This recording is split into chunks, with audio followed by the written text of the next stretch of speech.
اللہ نے ایک ظالم کے اوپر دوسرے ظالم کو مسلط کیا ہے فی الحال. بعض مسلمان ایران کو ہیرو سمجھتے ہیں. سنیے ایک تجزیہ سناتا ہوں, کسی کو ضرورت ہے تو مجھ سے لے کر کے جائے. جذبات سے کام نہیں چلتا شریعت میں, شریعت دلیل مانگتی ہے, شریعت دلیل مانگتی ہے. فلسطین کے اوپر اسرائیلیوں کا 75 سال سے قبضہ ہے. 1,40,000 مسلمانوں کو انہوں نے قتل کیا 75 سال میں, اور 50 لاکھ مسلمان وہاں سے ہجرت کرنے پر مجبور ہوئے ہیں. جی 75 سال میں.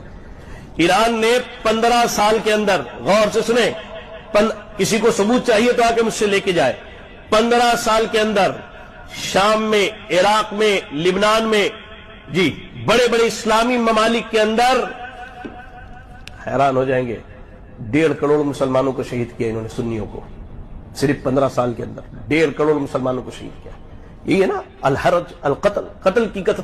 ارے مرنے والے کو یہ نہیں معلوم کہ کیوں مارا گیا, مارنے والا یہ نہیں جانتا ہے کہ وہ کیوں قتل کر رہا ہے. یہ فتنے نہیں تو اور کیا ہے, یہ فتنے نہیں تو اور کیا ہے.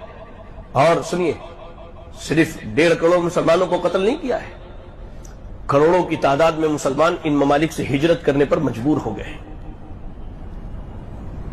لوگوں کے اصل کیا ہے, انٹرنیٹ کی بیماری لگی ہوئی ہے.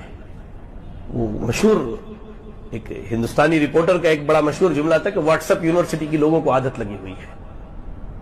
وہاں جو آیا جو چیز سب سبحان اللہ, عقل کے ہوش کے ناخن لو یار. اور یہ کوئی فلسطین کی حمایت اور غزہ کی حمایت میں جنگ نہیں ہے. اگر فلسطین اور غزہ کی حمایت میں جنگ ہوتی تو 1.5 سال سے یہ کہاں مرے ہوئے تھے. آپ کو معلوم ہونا چاہیے, عالمی سیاست کی بات بتا رہا ہوں, آپ کو معلوم ہونا چاہیے کہ یہ جنگ ایران کی اپنی بقا کے لیے ہے. جب ان بدبخت یہودیوں نے ان کے بڑے بڑے افسران کو ایک رات میں اڑایا, تب ان کو بات سمجھ میں, انہوں نے اپنی حفاظت کے لیے یہ لڑائی شروع کی ہے. ورنہ احمدی نژاد ایران کا سابق صدر کہنے والا ہے کہ ہم نے افغانستان میں, ہم نے لبنان میں, ہم نے سیریا میں, ہم نے فلاں جگہ امریکہ کی مدد کی, اور آج امریکہ نے ہمارے اوپر جنگ مسلط کر کے رکھا ہے. کیا بات کرتے ہیں, کیا معلوم ہے لوگوں کو. یہاں 2-4 اخبار کے کٹنگز پڑھ لیے اور 4-6 لوگوں کے میسجز دیکھ لیے, 2-4 جذباتی تحریکی اور یہ ہمارے یہاں کی اخوانی اور مودودی حضرات کی باتیں سنی اور بڑے علامہ بنے پھر رہے. بات سمجھو, اللہ کے نبی صلی اللہ علیہ وسلم نے کہا کہ قیامت کے قریب فتنوں کی کثرت میں قتل کی زیادتی ہوگی, اور آج ناحق خون بہایا جا رہا ہے, ناحق خون بہایا جا رہا ہے. اللہ اکبر.